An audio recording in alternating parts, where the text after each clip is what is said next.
couple of announcements to begin with. Most of you have seen the sign. Marge's book will be for sale at the first floor circulation desk. That's the easiest way, a little complicated, but I'll be glad to run down and buy one for anyone if you don't want to make the trip. This is a series of programs brought to you by the library's Special Collections Department. And the Special Collections Department consists of genealogy, maritime history, we have the Marine Sanctuaries Research Collection, and of course we have a room set aside just for Alpena history. One upcoming program I would like to mention to you is one called the Orphan Train in Michigan, 1854 to 1927. That'll be on Tuesday, June the 4th at 6:30. I had known nothing about orphan trains.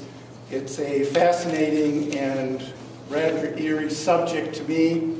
Basically what they did was, on the East Coast, round up orphan kids, and sometimes not orphan kids, put them on the train and send them out to the different states. And in Michigan and other states, they would stop at a depot, unload the kids. Anyone in the town could come up, look them over. I'll take that one, I'll take that one, I'll take that one. The one's not chosen, back on the train, good luck the next time. So it's going to be a fascinating program by a gentleman who had done quite a bit of work on this subject. What year? 1854 to 1927. I first met our speaker, Marjorie Brandenburg, while she was doing research on David D. Oliver. I was familiar with Oliver through his books. I taught Alpena and Michigan history here for a number of years, and I've used his book, The Centennial History of Alpena County, Michigan. And it was long a standard text, and as a matter of fact, the only text for local historians. I found that I knew the book, but I did not know the man. So Marge's book has remedied that and tells us much more about David D. Oliver and this fascinating family. So here is the great-granddaughter of David D. Oliver to tell you the story. Marge? Yep.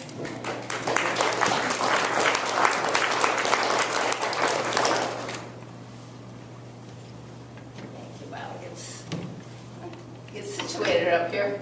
Can you hear all right? Yeah. I appreciate Bob and Eric and Marlo and Meg and all the people here at the library who've been so helpful to me as I've done research and put my book together. First, I'd like to explain a little bit of why I wrote this book. I grew up in Saginaw and came regularly to Alpena, and this is where my grandparents, W.H.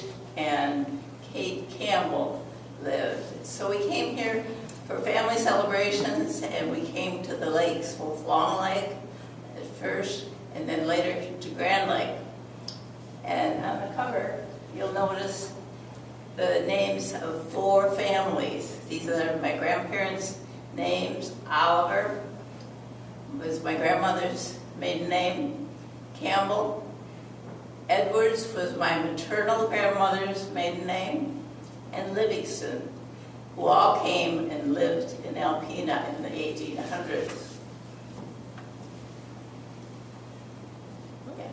Oh, I went too far. This is very sensitive. There we go. My husband Ray and I decided to move to Alpena from Arlington Heights, Illinois, a suburb of Chicago, in 1996 when we retired.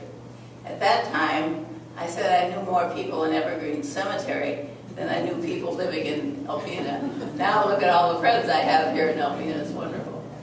I particularly remember the funerals of my Campbell grandparents in the 1940s. And on their plot is a small stone for Marjorie, who is my father's sister, who died in 1904. Many years later, I was given her name. This cute little Marjorie lived only a few years at the turn of the 20th century, and it seemed appropriate that I should be the one to tell more of her story and the stories of other family who came to Alpena.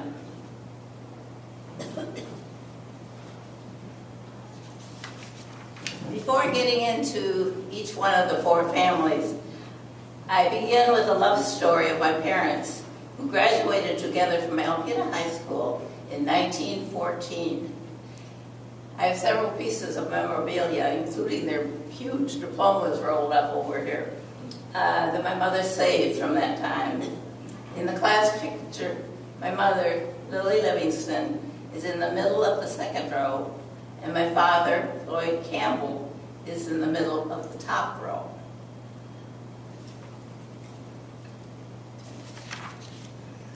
The Alpena story, as Bob mentioned, begins with David Dykins Oliver, my paternal grandmother's father. His middle name was Dykins, which was his mother's maiden name. He was a fascinating character, and those who knew him and wrote about him or heard about him and read what he wrote and what others wrote have been amazed by his life story and the accomplishments. And I've listed several of the things here. He was born in New York and grew up in the town of Newstead, near the Tonawanda Indian Reservation, not far from Buffalo, in Erie County. He knew the Indians when he was young and likely easily learned to talk some of their language. This proved most valuable when he first came to this area with a survey party in 1839. We know these dates and details because David D. Oliver took numerous notes and recorded his observations and experiences, and many of these are compiled into his book that Bob spoke about, The Centennial History of Alpena County, Michigan.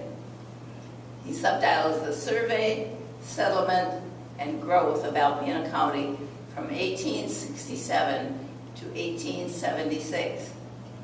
He also subtitles inside the book, giving sketch of Michigan from its early settlement, fortunes and misfortunes of first settlers.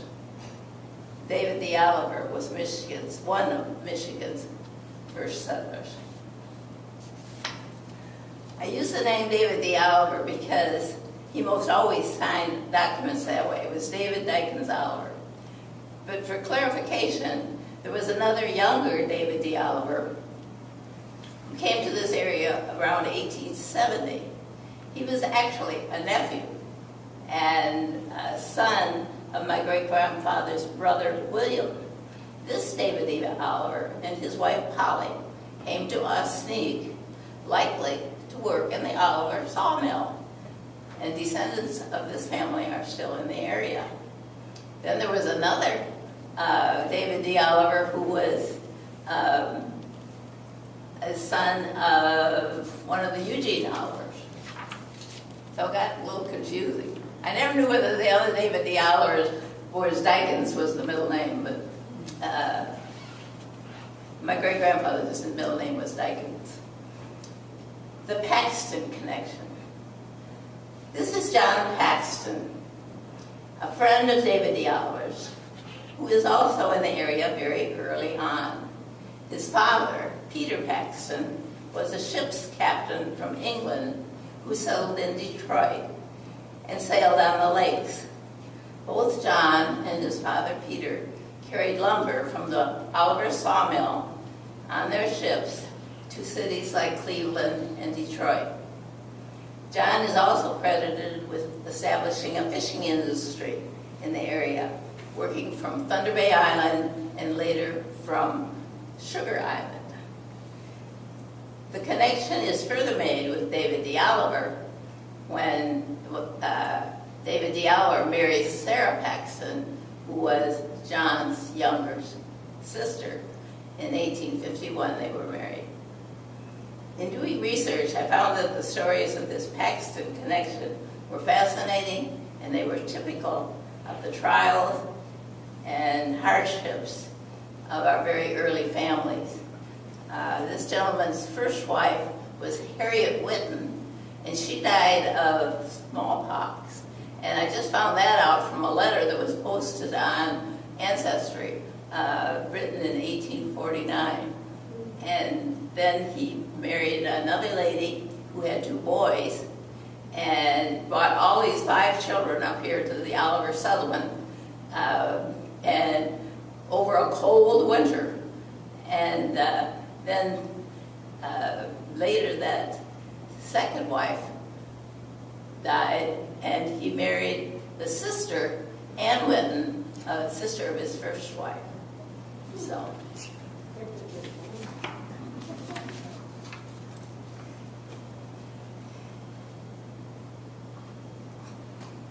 The writer. In his book, David D. Oliver calls himself the writer, using the third-person format. He was an observer, so alert to his surroundings, and he wrote in a manner challenging those who would come after him to carry forward the observations he recorded.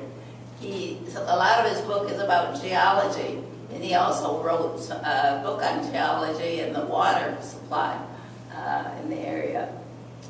These were facts that were geological as well as governmental and historical information. In telling about starting the organization of Alpena County, there's a little end of a paragraph in there where he writes, "Who thanks me for all of this? If I had done more for myself and less for the county, I would be better off for it." Well, I intend my book to be a thank you to my great-grandfather, David D. Oliver. I first bought the Centennial History book. I had heard about it for a long time. My father had an old copy, but it was republished in the 1960s. So I shared the stories with my children, particularly when they were studying about pioneers and Indians.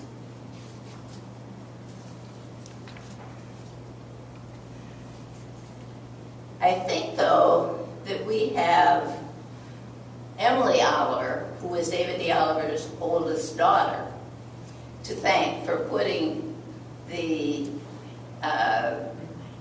his notes all together. Several references indicate that she did much to get it ready for publication. Emily was my grandmother's older sister, and she became a beloved, long-time librarian here in early Alpena. David D. Oliver's book is, however, kind of hard to follow. I know when I was starting this, Bob said, be sure to put it in an index, because things are hard to find in his book. And a lot of the anecdotal stories are kind of tucked in.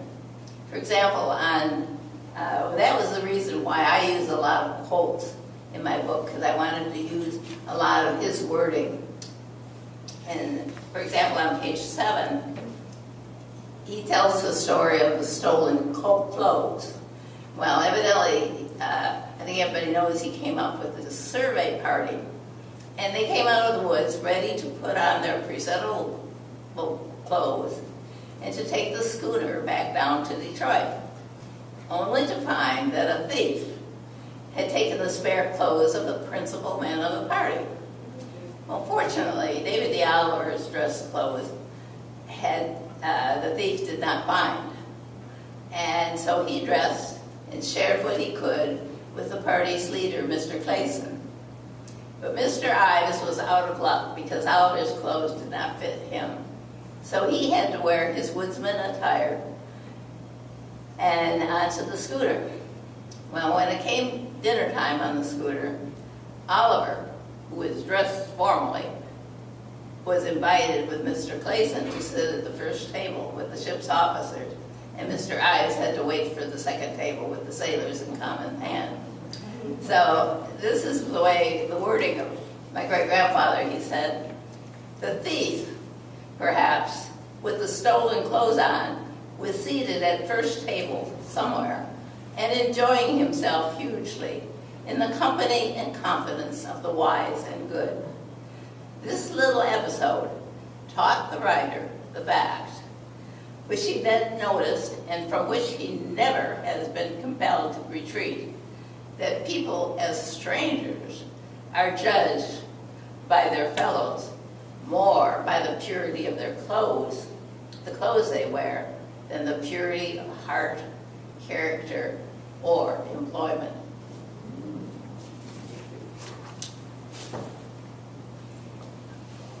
I'll pull myself closer here. Research on the early history of Alpena and Thunder Bay also revealed the very early ships. Peter Paxton's schooner was the Sparrow, but it was too small for the growing output of lumber.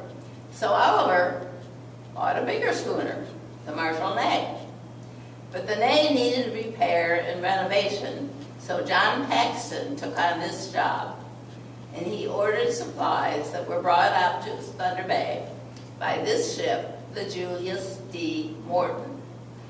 The Morton, you'll notice, is a steamboat, and it was the first steamboat to enter the Thunder Bay River. I appreciated all the information from the Thunder Bay Research Collection here at the library, and Pat Labadie helped me out greatly, and he found this sketch of the Morton that he had done in years back, and he found this sketch in his archives.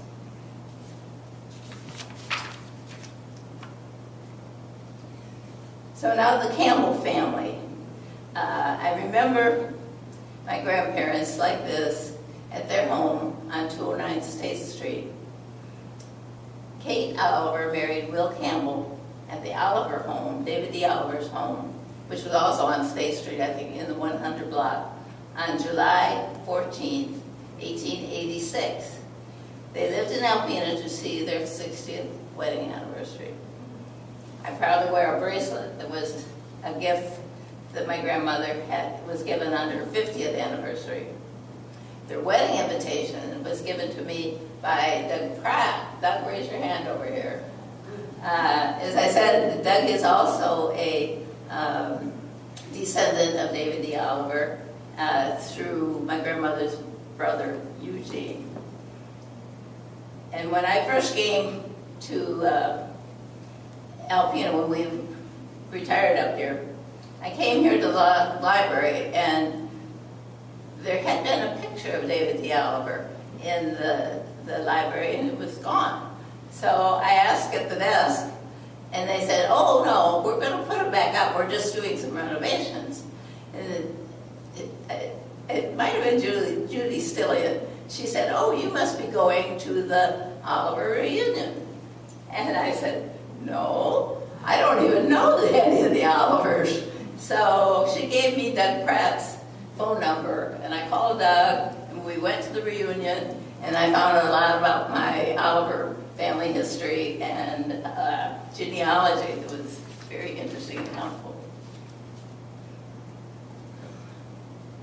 My grandfather Campbell came to Alpena from Pennsylvania when he was just 9 years old because of this gentleman, William Donnelly, who was appointed to serve the First Methodist Church of Alpena in 1871.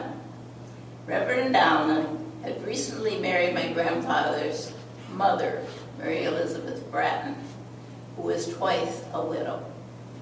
Hugh Lynn Campbell, father of my grandfather and his brother Charles, had died in the Civil War of typhoid fever in North Carolina.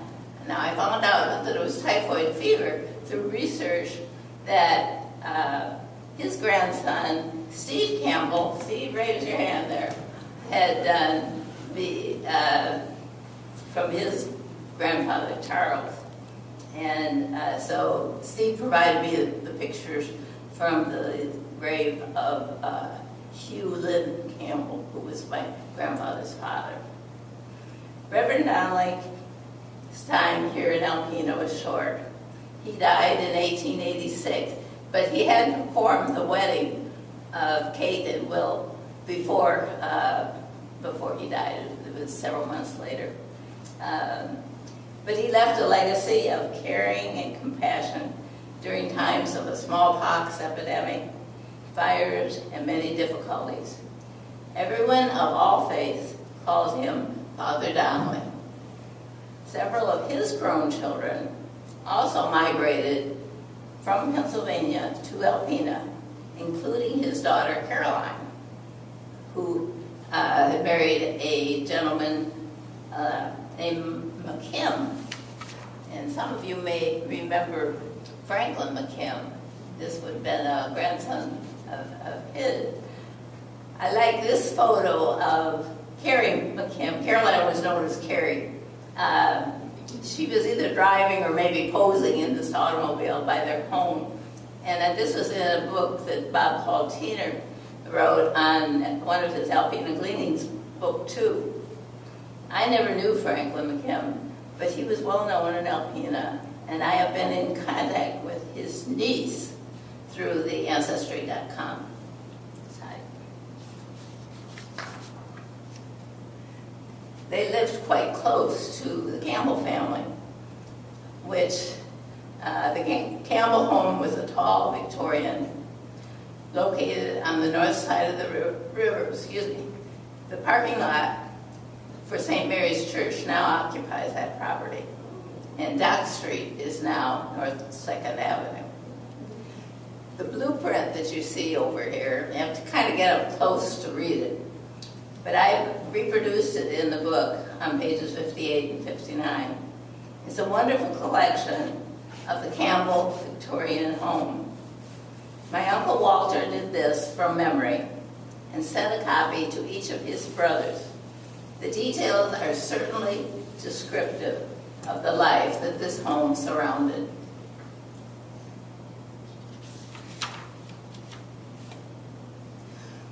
My grandfather's business was a plumbing and heating business. It was initially on River Street between 1st and 2nd, and then on 2nd Avenue, just south of the river, where the building still stands. Over the years, it's been home to various businesses, including now the Cellar Restaurant.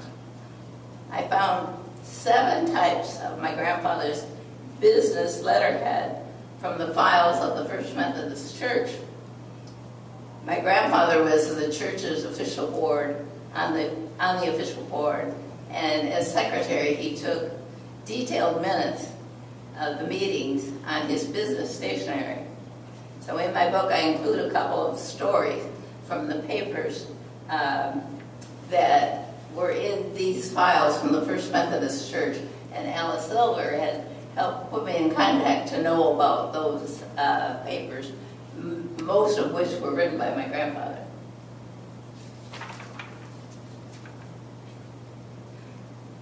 You can imagine that the Campbell home was a busy household with these 7 boys growing up. Sadly, although my sister Marjorie is in the first photo, her death came before the one on the right was taken. They were a close and competitive group. The story goes that when the clergy came for dinner, and remember the stepfather was a Methodist minister, there was usually silence to the question, well, how many of you boys are going in the ministry? Each one chose their own endeavor. Howard was a lawyer, Harry a metallurgical engineer. He taught for a while at University of Michigan. Lawrence was a marine engineer, and his boats were, he was with the Wilson Line, and the boats went up and down the Potomac River. He lived in Wilmington, Delaware. Willis was a teacher, principal, and superintendent of schools in Cass City, Michigan. Walter was an engineer also, and he was involved in plumbing and heating, but also design for he's the one that did the blueprint. And Lloyd, my father, was a physician, and Theodore, the youngest, was a musician. He played for Oregon primarily. He played many years, I guess, at the Maltz Theater here in Alpena, and he played for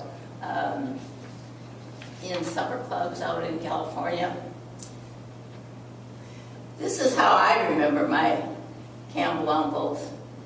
Here at my grandparents' 60th wedding anniversary, my uncle Willis wrote this about this photo. On my desk is a picture of 7 middle-aged men, 35 years of college training, and a stalwart Christian mother and proud father. Mother is seated next to her favorite man, who sports a sandy mustache and a bow tie. White pond lilies appropriately grace the table. I have on display some other information and things about my uncles. They all had college educations, most at the University of Michigan, except Uncle Willis, who went to Michigan Agricultural College. And he was very involved with the boys in the 4-H club in the Thumb area and from his school. Each one was accomplished in their own chosen field. And Theodore, the musician, had written a song for Alpena High School, the Alpena High Loyalty Song, and Alice Silver had a copy of that. I copied that and mentioned that my Uncle Theodore had written that. I don't think they still use it anymore.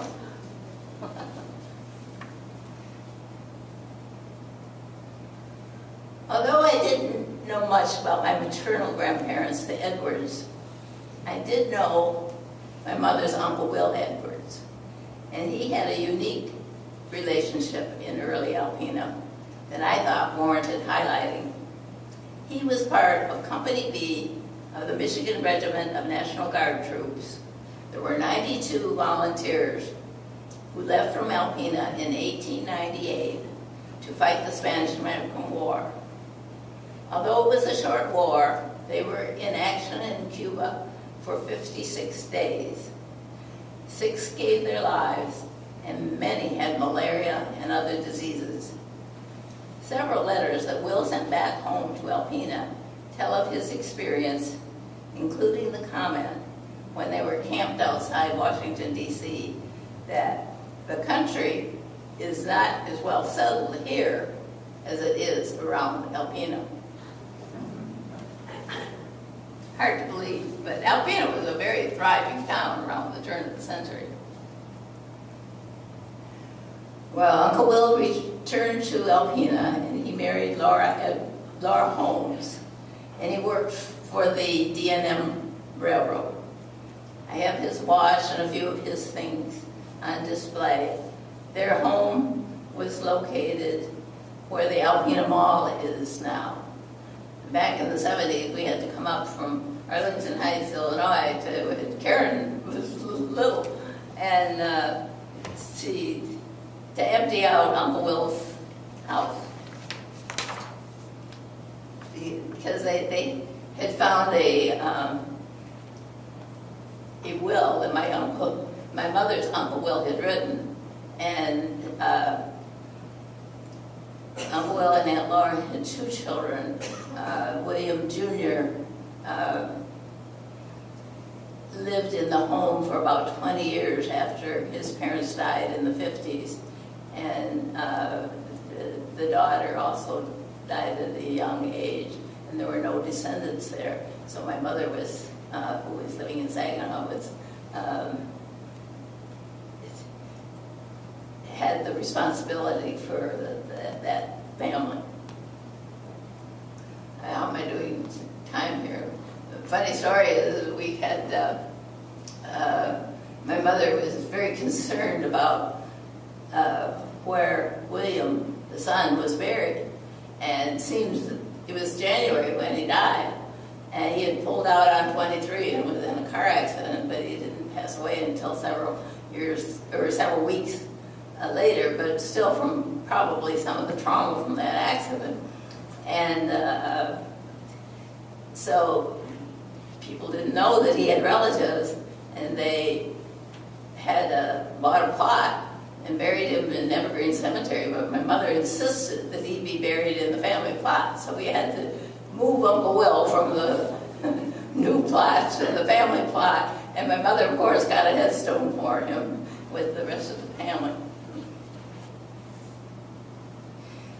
Growing up, I was quite haunted by this funeral picture. It was all I really knew about my grandfather Livingston. It was something my mother didn't talk about, but I would learn about later. So many of these things, including things from Uncle Will and things like that, I kind of scooped up from a trunk that my mother had in Saginaw, and it took me several years to sort through it all. But my mother's family was typical of what was going on here in Alpena after the lumber boom ended. Many in the family went out to the northwest around Seattle to find jobs. My grandfather, I found out in one census record, had worked as a bartender for a while. But then he found a job at the new calcite quarry in Rogers City.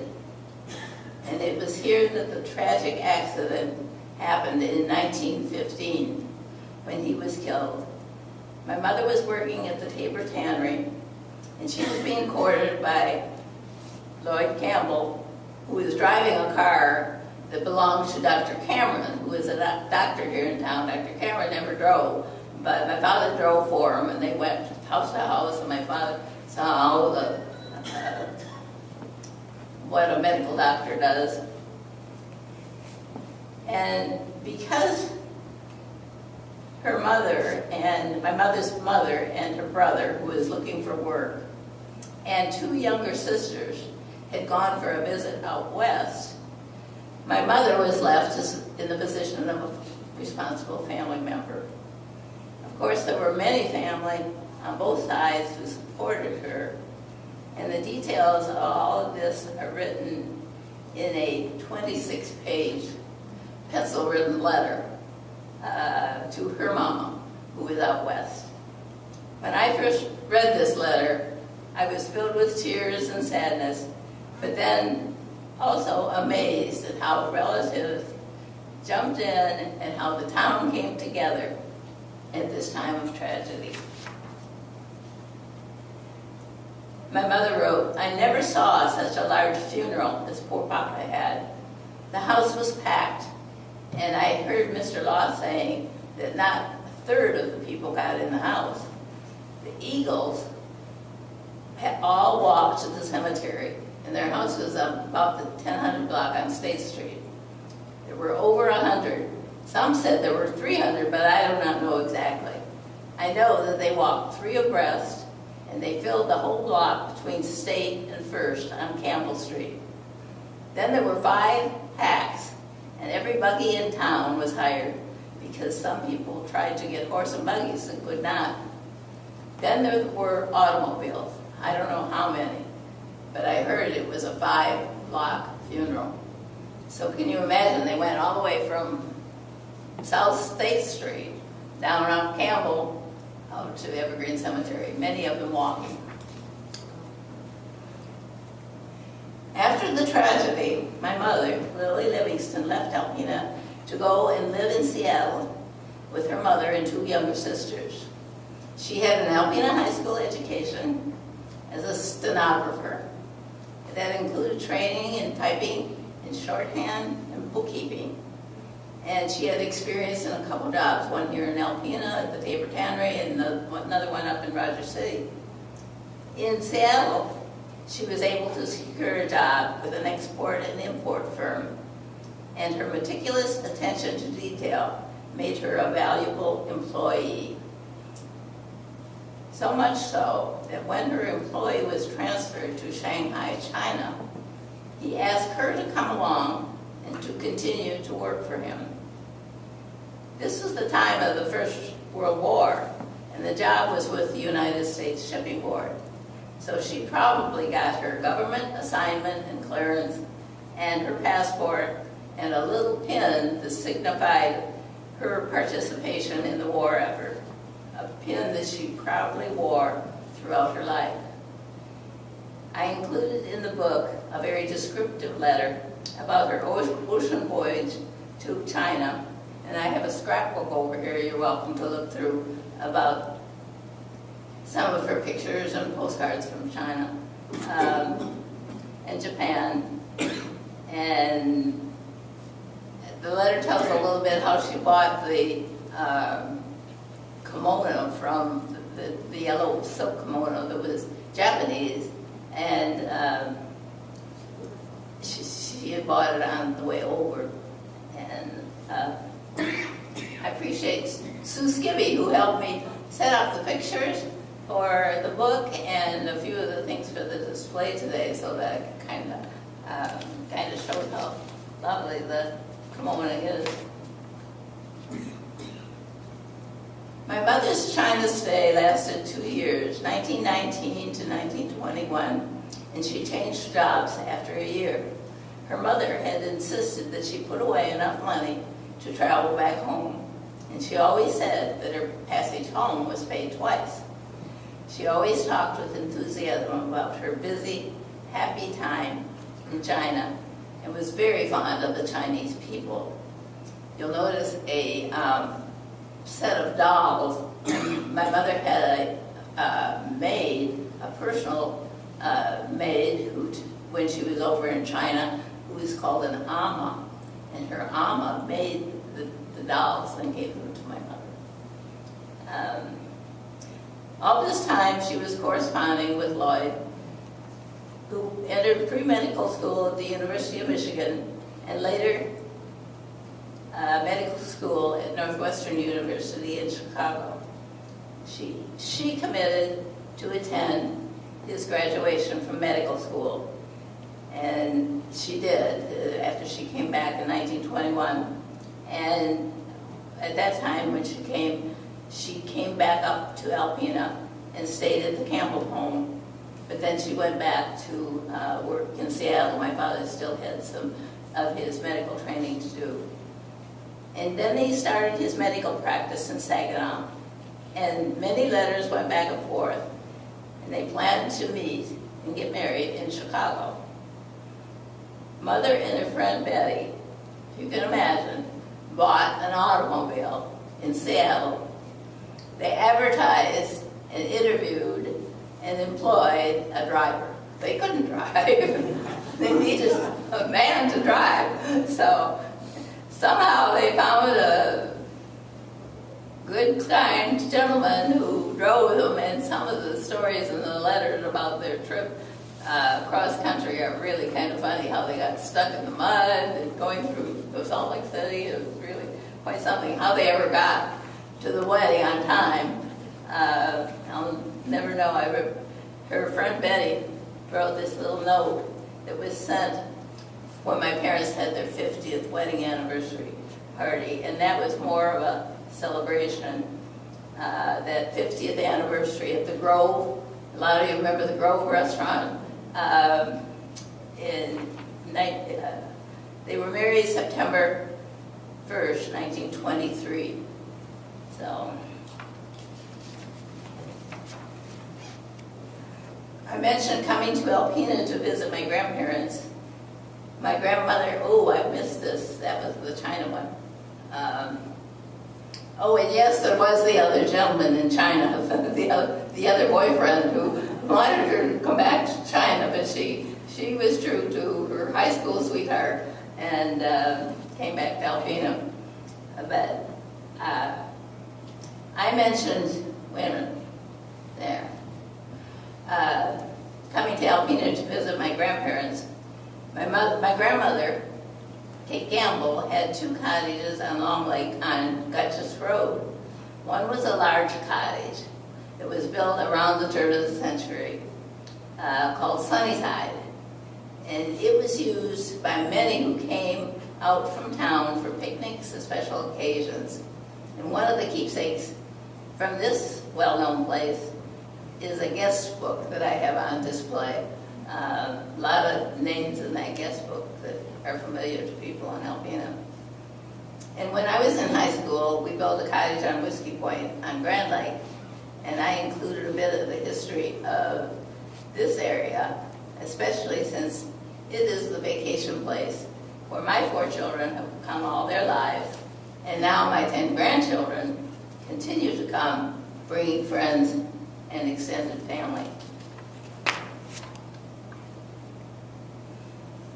Although our ancestry goes back much further in America, and I've included some of this genealogy, some of which Steve gave me of the Bratton family, and which is very interesting.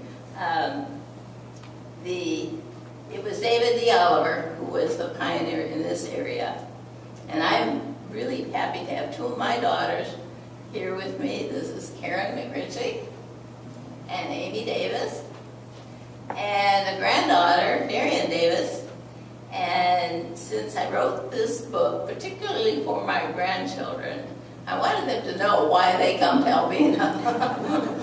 I always said it was a place of intent. You have to want to come here. And fortunately, my family does want to come here. So I've asked Darian to read the tribute that I wrote for David D. Oliver.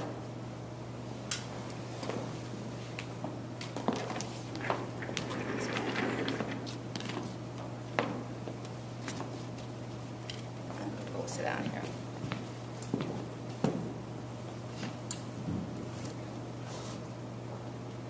My tribute to David D. Oliver. He was a teacher, yet had little formal education. He was a master of words, both English and the language of Native American Indians. He owned a store, yet he was more than a merchant. He owned a sawmill, yet he was more than a lumberman. He owned a schooner, and Lake Huron expanded his world. He studied civil engineering, and yet he was more than a surveyor. He studied natural history, yet he was more than a geologist. He studied phrenology and combined the science with the practical. He owned a newspaper and preserved information for the community. He held political offices and public servant and a politician. He was justice of peace and sought justice and fairness. He was never wealthy, although he was rich in spirit. He was a leader who was strong in body, his commitments, and his generosity. He lived by the Holy Scriptures that he knew, studied, and interpreted in a practical way. He was a record keeper, philosopher, and a writer. He was remarkably all these things, but first, a lover of the land, a loving father for his family, and the town of Alpena.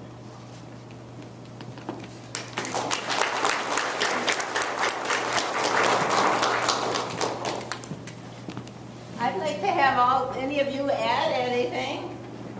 Elijah, Steve? About yours or Doug?